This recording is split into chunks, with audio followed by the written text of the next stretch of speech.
Hi, good morning, and salam berjuangan, comrade. This is how we greet our comrade back in Malaysia. First of all, I would like to take this opportunity to thank Socialist Alliance for this invitation.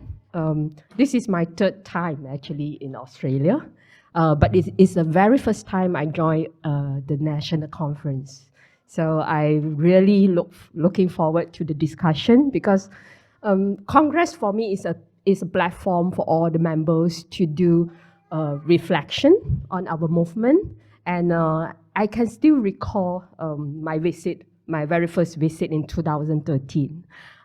I can see a lot of similarities between us and your struggles here. So I believe this will be a very fruitful experience for me to attend your congress, your conference, national conference. Okay, now let me start my presentation. I have 20 minutes. I hope I can present this within the time. Okay. Militarism. Southeast Asia is at the center of major geopolitical challenge at this 21st century. The intensifying competition between China and US has raised concerns among the Asian countries. On one hand, I think the ruling elites and business class in Southeast Asia are aiming at gaining profits from China's emerging giant economy. And on the other hand, we can see they are still maintaining their militarist ties with US for the so-called security and protection. So Malaysia is one of the great example, I would say, because China is Malaysia's top trade partners. So it contributes like 76 billion of Malaysian export in 2021, and it's come up to 16% of the total export. And we also import a lot of goods. It's the top imports from China, it's 55 billion. So it's like 25% of our total import. So at the same time, actually Malaysia and United States have been holding joint military exercise since early 70s. And a bilateral defense agreement was signed secretly without known by the public. And maybe our former Prime Minister Mahathir has always been seen as a figure that spoke against the US, but actually all this while the bilateral agreement is still in effect. So our former Prime Minister and Defense Minister Najib once described the bilateral defense relationship is too well kept secret in one of his speech in 2002. So in the same speech, he further explained that Mahathir's anti-US image was merely straight talk from a close ally. So I think this is very clear. So Malaysia makes friends for both economic and military gains. So we can say, one might say this is a tactical move to seize the opportunity for the greatest advantage for ASEAN peoples. But in fact, this is a two-faced game that trying to balance the power actually show the hypocrisy of the ruling elites of ASEAN. This neutrality voted in favor of UN resolution condemning Russia in March 2022, and later claiming committed to a policy of neutrality to avoid any political dispute or conflicts in our Foreign Affairs Minister written reply to the lower house. And no single word touched on the aggression of NATO in this region. And Malaysia has released its very first defense white paper in 2020. So they quote a Latin proverb: "If you want peace, prepare for war." The defense actually, so thus the defense preparedness is the best guarantee, they claim, is the best guarantee for peace. So in the name of peace, Malaysia has consistently allocated big funds to purchase expensive defense equipments, despite we have not directly in any war for the past 50 years. The Ministry of Defense has spent between 13 billion to 17 billion, about 4 to 6% of total federal budget. I think maybe this is relatively small, but in terms of the amount of funds that we can use for other more fruitful and more productive means for the people, this is still a lot. Almost in every audit report published in the Auditor General, controversy about missing and damaged machine will be exposed, including the latest, there is a LCS scandal. So the classified report actually revealed the government has paid 6.1 billion out of 9.1 billion contract awarded in 2010 to build 6 LCS. LCS is a littoral compact ship, but none has yet been delivered. Yeah, none. So this is the one of the biggest controversy now. So one of the NGO, C4, pointed that the individual involved in LCS scandal were actually linked to the Scorpion project back in 2002. So it's a bribery scandal. So many Malaysians actually are well aware of the mismanagement and also negligence, as well as the lack of transparency in our arm procurement, especially after the murder of a Mongolian lady, Tan Tu Yao. However, very little are aware of the rapid growth of Malaysian domestic military industrial complex. The people behind a special favored group engaged in the manufacture and also the sale of military equipment for the personal gains and profit. So taxpayers' money that should be used for common goods like public school, public hospital are financing this military complex that only bring harm to this region.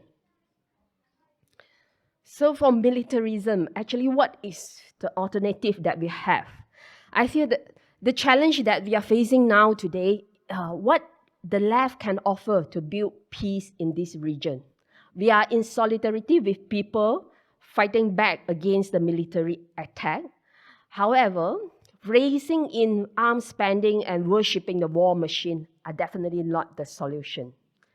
It feeds the corporate greed and exhausting our resources that's supposed to use for more productive common goods.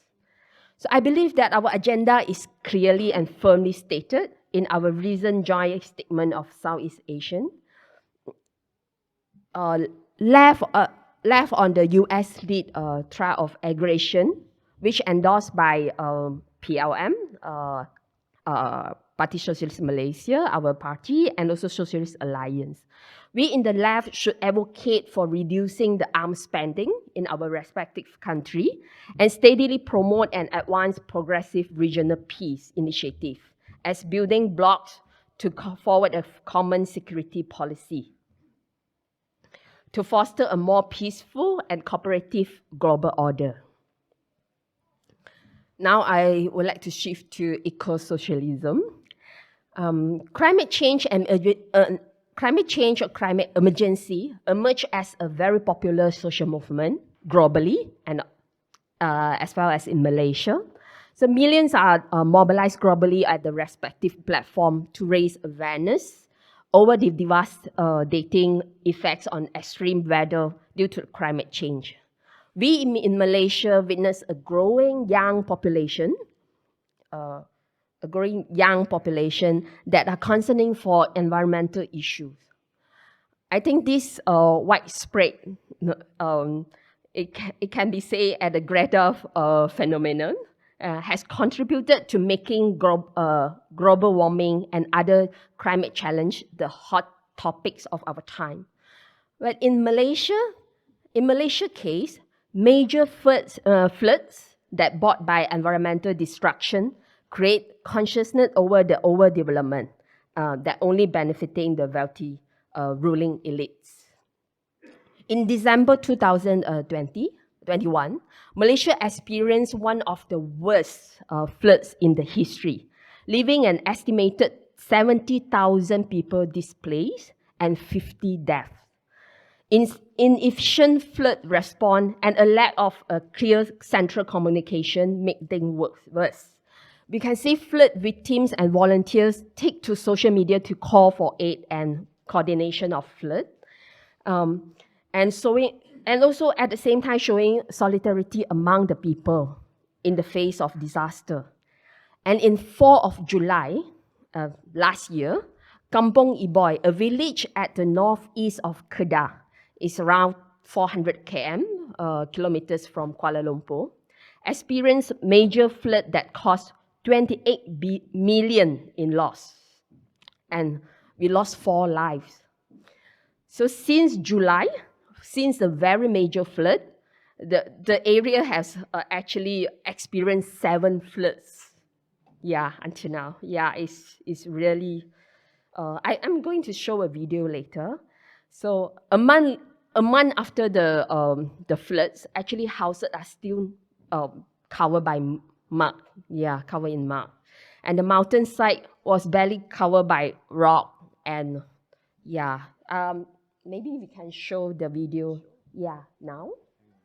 Maybe not the whole video, just I just want to show the image. The image very powerful to see the effect. The impact of the flood. Masuk dalam rumah lagi, ini memang sah kan daripada puncak kawasan yang depa buat ladang musangking itulah. Rising 1,801 meter above sea level, Gunung Inas in Kupang, Kedah is the second highest mountain in the Bintang Range. Several villages are scattered along the northern end of the hill, including Kampong Iboy. On July 4th, 2022, a flood that originated from Gunung Inas swept through Sungai Kupang and Kampong Iboy. It killed 3 and displaced more than 600 villagers. Locals said this was the most deadly flood to have happened in the area. Kampong Iboy and its neighboring villages were hit by severe floods again in August and September. On August 5, 2022, the Ministry of Energy and Natural Resources published a report that looked into what had caused the July flood. It identified cascading geological processes, heavy rain, landslides, debris flows, floods, and mud floods as the main reasons. Activists blamed the floods on forest clearing on Gunung Inas, while local villagers pointed their fingers at the Musang King plantation up the hill. So you can see actually in Malaysia we see the effects, the impact is really big. So the climate crisis is no longer a looming threat. It's already happening in Malaysia as observed through extreme weather patterns and hotter temperature. So PSM is working closely with other organizations through a board network called Climate Emergency Coalition of Malaysia to push forward the flood mitigation policies and also transparent governance. But we established good relationship with the civil society and affected community, at the same time advocating an eco-socialism as solution to put people and ecology before profits. Besides, we have started some initiative to organize the affected community directly. So this, I think one of the strong point of PSM is organizing in grassroots level. But for this climate crisis campaign, we haven't really working closely with the local affected community. So we have started some initiative, and we still we hope that actually mobilizing on the ground will bring more strength to our campaign. And we see the needs to build a mass movement across different sectors and segments of society. In 2002, activists in PSM has established Oppressed People Network, or we call it GERATE, as a movement to unite marginalized community. But over the time, along with political change, actually civil society heavily involved in political campaign that mobilized towards a regime change. Thus, actually, GERATE was gradually becoming an NGO rather than a mass movement. But at the moment, we have actually tried to rejuvenate the GERATE into another form. We call it Mahai now. So it's a network of 10 networks, which include